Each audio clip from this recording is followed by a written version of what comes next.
بسم اللہ الرحمن الرحیم۔ السلام علیکم ورحمۃ اللہ وبرکاتہ۔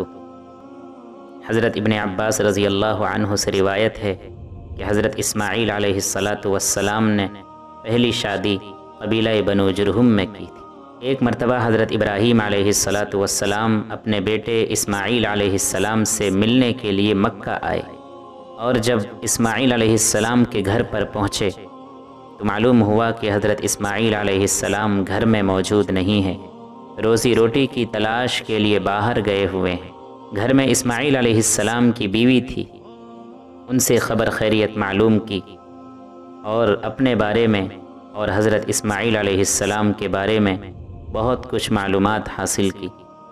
تو حضرت اسماعیل علیہ السلام کی بیوی نے تنگ حالی اور معاشی پریشانی کی شکایت کی کہ دن اچھے نہیں گزر رہے ہیں۔ حضرت ابراہیم علیہ السلام جب جانے لگے تو اس وقت حضرت اسماعیل علیہ السلام کی بیوی سے فرمایا کہ تم اپنے شوہر کو میرا سلام کہہ دینا، اور ساتھ میں یہ بھی کہہ دینا کہ اپنے گھر کی چوکھٹ کو بدل لیں۔